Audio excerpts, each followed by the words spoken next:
Wasn't happy with his team's performance, but was more upset with the headset problems last night and suggested that this isn't anything new for Pittsburgh when they visit New England. Take a listen. That's always the case. Here? Yes. Well, you're saying that every time you play here, you have... I said what I said. Like what exactly happened? You just didn't have any communication? We were listening to the Patriots radio broadcast for the majority of the first half on our headsets. Coach to coach or the coach to quarterback? Coach to coach. You mentioned the frequency of communication problems here. Is that something you've experienced in any other place where you guys have played? Guys, I'm answering questions regarding what happened in that stadium right there. So if anybody's got any more questions about what happened tonight, I'd be happy to address it. But that's a very serious thing that you're indicating that they're all... I'm not indicating nothing. I'm telling you what happened. And he did not stutter. The NFL released the following statement. In the first quarter of tonight's game, the Pittsburgh coaches experienced interference in their headsets caused by a stadium power infrastructure issue, which was exacerbated by the inclement weather. The coaches' communications equipment, including the headsets, is provided by the NFL for both clubs' use on game day. Once the power issue was addressed, the equipment functioned properly with no additional issues. Yahoo Sports, citing an unnamed source, reported that the Steelers will file a complaint with the league about both the equipment failure and officials not turning off headsets on both sidelines. We welcome to the desk now Herm Edwards. Can you hear me now? I can hear you. It's still I got my headset in. Yeah, you're kind of fading out, but I got you. Okay. Do you have a problem with all this? Well, this occurs at times. It really does. Okay. I've was in the league for a number of years. It occurred on my watch as a head coach, sometimes even in our own stadium. And I think the procedure is this. Obviously, when your headphones are bad, you let the officials know. The protocol is to obviously turn the headphones of the opponent as well off, and that should happen. I'm pretty sure they were able to do that. This didn't interfere with what happened in this game last night. When you think about the Pittsburgh Steelers, with the bad interference, they were still able to move the football. They had over 400 yards, really, offensively. Their inability to cover the tight end was the issue. And we said that going into this game, that last year this football team gave up 11 touchdowns to tight ends, and last night it gave up 4. And so that saga continues to show itself. If you look at the Pittsburgh Steelers, and Mike was hot under the collar, because this was a game when he looks at it, you really put yourself in position to lose this game by your own errors, whether it was covering a tight end, dropping some footballs, catching a touchdown, but your foot's out of bounds. These things, when you play a Super Bowl team on the road, get you beat. And so Mike was hot about everything, and I can understand the phones going out, and obviously it's New England.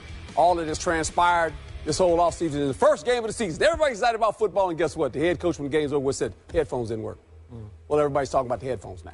Let's just look at the game for what it was worth. Both coordinators were on the sideline, offensive, defensive coordinators. So you can still communicate to your players. And this game was lost by the Pittsburgh Steelers rather than won by the New England Patriots because of the errors they made. Okay, but as Jets head coach, yes. Did you ever experience any funny business in Foxborough? I don't know if it's funny business, but headphones being out and in other places as well. And they go out every once in a while. That's part, and you have a plan when they go out. Okay. Look, it's just like players. When a player gets hurt, they don't stop the game and says, oh, by the way, your first-string quarterback just went down. We got to cancel the game now. You got to adjust. You got to go play. And Mike and those guys did that last night. But you look at this game, when you really break it down, this was a game. If you're the Pittsburgh Steelers, you got to look at your secondary and the back end miscommunications. The tight end. I mean, we talked about it all week before the game. They were going to shut him down. Stop the tight end. Well, guess what? Tight end caught 4 touchdowns. 87. He's going to run up the seam, guys. There he goes up the seam. It's killing this guy right now because I was on his radio show yesterday and I said, we got to be worried about the tight end, Stephen A. That's his Pittsburgh Steelers. And really, Pittsburgh moved the football offensively. They really did. If you're New England, you got to be concerned with your running game. Yep. Your run defense, because Pittsburgh ran the football and really made some good throws in the passing game. But, you know, interception here, a drop pass here, a misplay of a ball in the end zone you should catch, and then the tight end running up the seam all night. That's never good. Get you beat. You want to go? Go ahead. I got a lot to say. So Coach, you're saying that you, as the head coach, Yes. would not have filed this complaint that the Steelers reportedly filed? No. You would let it go and go on to the next Let it go, week? move on. That didn't get us. If I look at that game and I was sitting in that seat, that did not get us beat.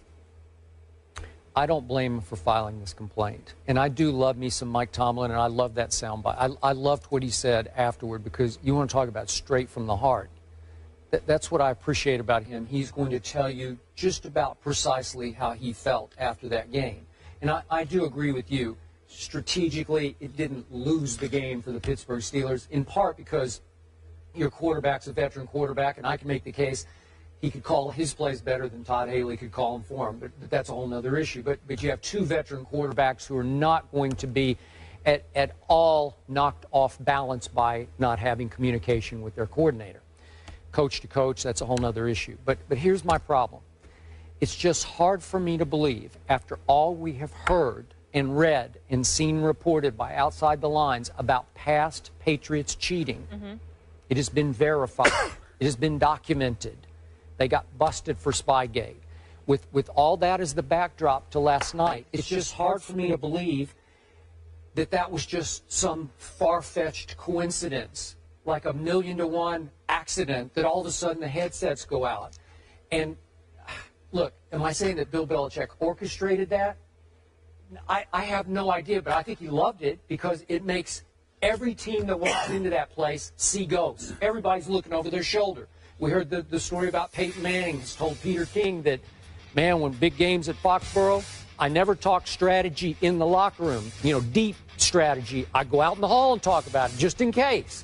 Well, that's pretty strong stuff. So everybody is looking over their shoulder in Foxborough, every visiting team, and then that happens. And, of course, the NFL presides over it. But how did the Patriots broadcast get in there? It's almost laughable that it did happen on this night, just so right after Deflategate. Yeah. Are you kidding me? Are you saying there were some shenanigans being done here? Are you saying the New England Patriots maybe have done this on purpose, just to send a message to the NFL? I got to tell you, it's almost like they're saying, yeah, watch this. Like, this is Belichick. You want to talk about arrogant now.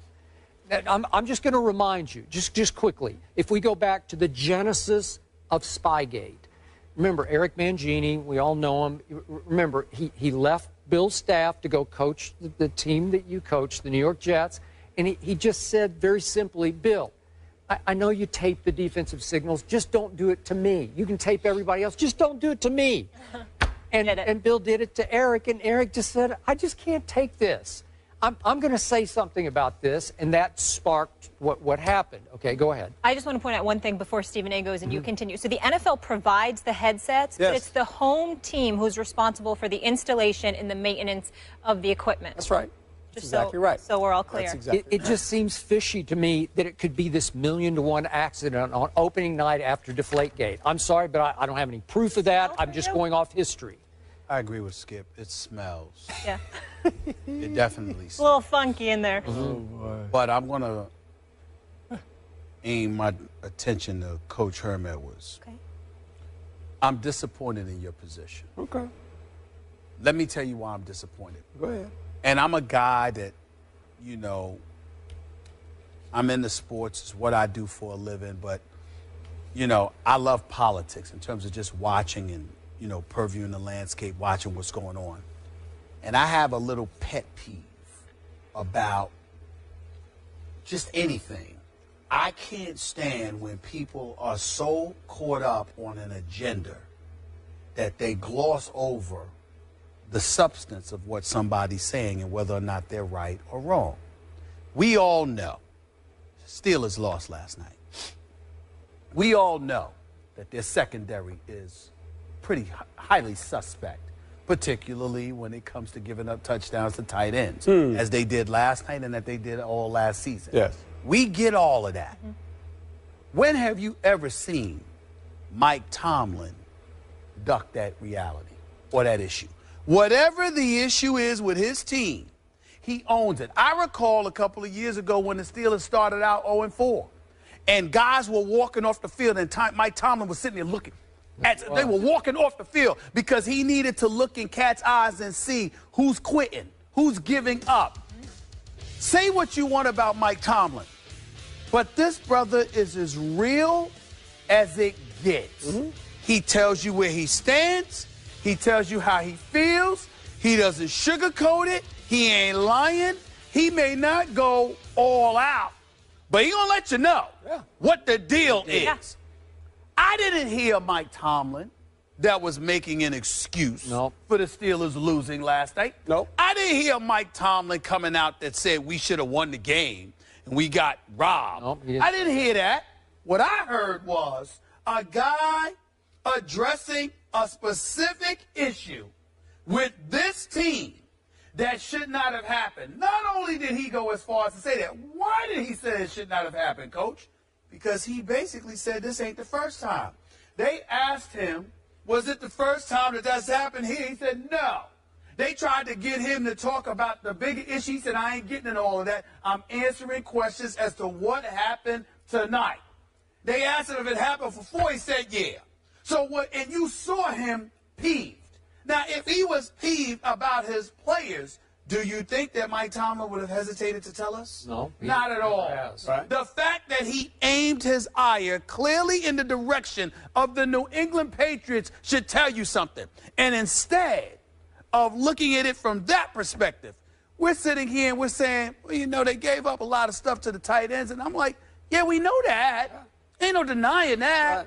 He ain't denying that. Right. But the fact that Mike Tomlin felt the need to address it in that manner about that team gives me cause to pause and say, wait a minute now.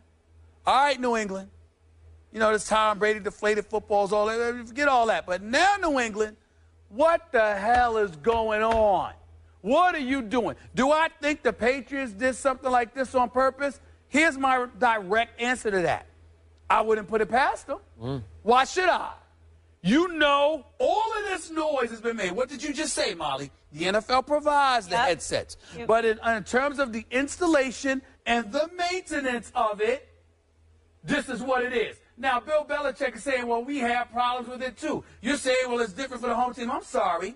When actual plays are about to be executed, you might have difficulty because the crowd is hyped. But at the time when plays are just being installed, the noise is the same. I've been at many football games. The noise is the same. Come on now. If it walks like a duck and quacks like a duck, damn it, it ain't a mongoose. All right? At some point in time, you got to look at these guys and say, wait a minute. Is this or is this not true? Let's not make this about anything else with the Steelers. We know they lost. We know they're an inferior team right now. They lost. What this is about is Mike Tomlin, who's one of the most credible individuals in the business when it comes to honesty, speaking out against the Patriots. That is the bottom line. How come we can't deal with that? We can deal with it. You're 0-1. You're 0-4 going up there. Okay. So if it's gone out every time, why didn't you say it when the first time you lost to him? Or the second time you lost to him? Or the third time you lost to him? I'm just asking the question. And I'm answering And I'm okay with Mike what he said. I'm answering it. Yeah. Coach, could it be because now that all of this has happened, you still let something like this happen? It can't be that you're incredulous as to, really? After all y'all been through opening night? Opening night, you still let this happen? I understand what's happening. That can't be the case. But here, they don't get a redo. Steve, That's not what I'm saying. And you know that's not what I'm saying. Okay, but I'm just saying. On many occasions in your career, you have pointed out and have spoken very eloquently about right and wrong. No doubt. Is this wrong? Well, if it's done intentionally by New England, it's wrong. If you thought it was intentional and you were Mike Tomlin standing up like that and you were willing to address a subject like that, you trying to tell me you wouldn't believe it's wrong? Oh, I would absolutely. All right, well, then what does anything else have to do with it? No, if you're thinking that shenanigans went on and it's gone on every time you've gone up there, then you need to say that right from the beginning. Wait a minute. You know what I'm saying? It's a pattern. Once it became a pattern, he finally spoke up. Speaking of people who are credible and honest, Ryan Clark, we often have on this show, has often said on this show, every time we played against Tom Brady, they knew what we were running on defense. Now, that's his view of this, but he's obviously a Mike Tomlin disciple, is Ryan Clark. So that was their feeling. Every time they played, they knew what we were about to do. Right. Okay? So it was already embedded in their psyches when they went up there. And again, I think Bill Belichick loves all this. Yeah, he does. I think he's getting a hoot out of it, actually. Mike Tomlin, like you, Coach, plays by big boy rules. No doubt. He ain't going to whine and cry about something he ultimately knows his team is responsible for. The fact that Mike Tomlin was willing to address that like that, all I'm saying is it should tell us something, because that's not what he does. He doesn't do that. I agree with you there, Stephen A., but we all have our opinions about the New England Patriots before this incident took place. This just adds to the... But he never said anything. No, I'm not going to say it. But before that, Right. Spygate and everything else is going on. And he never said anything. That's exactly right. I'm just saying, this just adds more fuel to the fire, right? I mean, at the end of the day, adds more fuel to the fire. And then Tom Brady being interviewed by Jim Gray last night, going to sit up there and talk about bringing up all of this stuff about the Patriots is a discredit to the game of football. Well, damn it, stop letting stuff happen. How about that? Maybe we wouldn't have to talk about When it. the Jets go to Foxborough, where did you meet? In the hallway? I'm just talking about his comments. When you were the Jets head coach, did you meet in the locker room? Were you in the hallway? We met in the locker room. Okay. We won a couple times up there. Okay. Yes, you did. All right. Okay. Herm, you're staying put? Won a division, matter of fact. Okay, we've got some more football to talk. Herm will stay with us. We have the #1 and 2 picks in the draft face